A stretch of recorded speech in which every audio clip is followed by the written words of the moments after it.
Okay, so assalamualaikum warahmatullahi wabarakatuh. So nandito tayo ngayon sa Providence ba? Hindi, Insular Homes. Insular Homes. Nandito tayo sa Insular Homes, Antipolo City mga kamaster. Bundok ko ito. Ayan. So, meron po tayo dito ng aircon na tatak ay Daikin na naman. Ang problema po nito ay talagang hindi gumagana ang outdoor unit mga kamaster.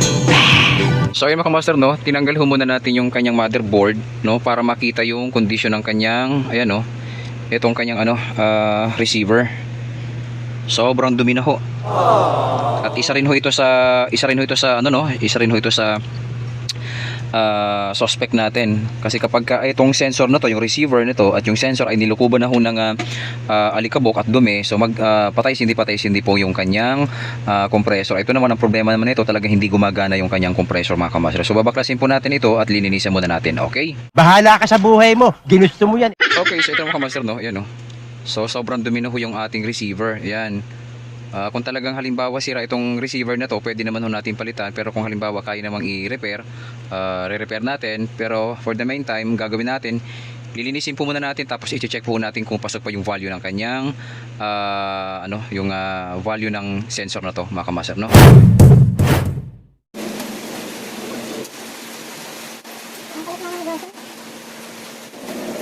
Mga kamaster, no, on na natin, ipapa-on natin kay sir yung iyon, no, breaker. Yan. Tapos pagka bumalik na ho yung mga kamaster, pag bumalik na ho yung louver, saka natin siya i-on ha. Huwag po natin siya basta-basta i-on kapag hindi po bumabalik yung louver. Tama sabi mo. Ang problema ho, wala ho tayo narinig na tit. Yan. So dapat pagka ganyan, pag binuksan nyo ho yung breaker, o di naman kayo sa remote, dapat may marinig po tayong buzzer man lang. Tama sabi mo. Ayan, gumagana na siya. Yan, so pumunta na ho tayo dito sa labas mga kamaster. 2,000 years later. So ayun mga kamaster, no, 1:57 na ng hapon. So alhamdulillah, ang problema lamang ho natin ay hindi po natin ito na gawa, hindi dahil sa hindi kaya, pero sa sunod step by step nating pagtutroubleshoot, na pag-alaman natin na talaga may problema na rin yung ating compressor. Kasi nagpalit na ho tayo ng indoor board, okay? Then nagpalit na rin ho tayo ng inverter board. Lahat po napalitan na natin. Then sa kaduluduluhan, may problema din yung ating compressor. Kasi ang suggestion po ng technician na check ay sira di umano yung inverter board. Kaya nga sabi ni sir, bago sila bumili ng inverter board, kailangan magpa-second opinion muna kay Kamaster para hindi sayang yung gastos. Tama nga naman. Kaya mula sa Pangpali, Bulacan hanggang dito sa Antipolo, okay? So talagang binaybay po natin ito kahit malayo para lang mabigyan ng solusyon yung problema ni sir. Ano yun?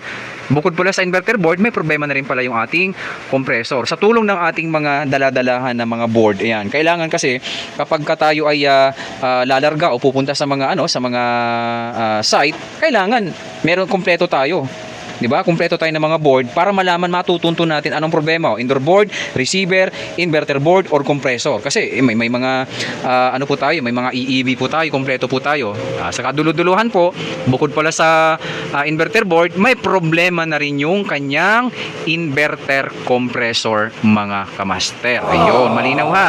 So, napag-usapan namin ni sir na hindi niya na lang ipapagawa, gawa ng medyo malaki nga yung magagastos, at nag-agree naman siya dyan, at nakita niya naman kung paano natin siya i-troubleshoot mga kamaster, no? Step by step pa tayo, nag-isolate po tayo ng system, step by step, hanggang sa kaduluduluhan, sira din pala ho ang compressor mga kamaster. Bukod sa inverter board, sira din ang compressor. Yung inverter board, magkano ay sir? Ay, yung tinitingin sa akin po? Apo? 10,300. 10,300 yung singil. Kunting kembot na lang, meron ka ng bagong aircon. Yung problema, kung nagbayad ka ng 10,300, pagsalpak ng inverter board, sira palang compressor, sayang ang 10,300. So ito yung kinagandahan sa ating sinasagawang troubleshooting. Talagang natutunto natin, nahihimay natin kung ano yung pinaka-issue. Ang pinaka-issue, receiver. Okay? Although nagpalit na tayo kanina o nilinis na natin, pero talagang sira pa rin yung receiver.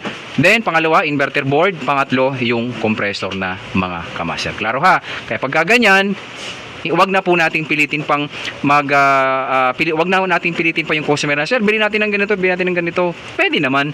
Kaya naman ng customer na bumili ng inverter board o kung ano mga parts diyan, pero bibigyan natin siya ng kondisyon. Tama sabi mo. Mamaya, nagpabili siya ng inverter board, sira pa lang compressor, sayang yung gastos mga kamaster. Ganun lamang ko kasimple ha. So sana nakatulong itong munting video natin ibinagi sa ating mga kababayan na technician na kapag kayo ay magto-troubleshoot, kailangan kompleto kayo sa mga gamit pang testing para hindi tayo nahihirapan mag-identify ng problema mga kamaster. Ang plano ni sir, magpapalit na lang siya ng bagong unit kasi ito ay mag-aanim na taon na. Okay na, solid na, okay na. Buti nga kamo, umabot pa ng lumagpas pa ng 5 taon mga kamaster. Okay, so pabalik na po tayo ng Bulacan. Masyado hong maulan ngayon mga kamaster, no? Maraming salamat po sa lahat. Assalamualaikum warahmatullahi wabarakatuh.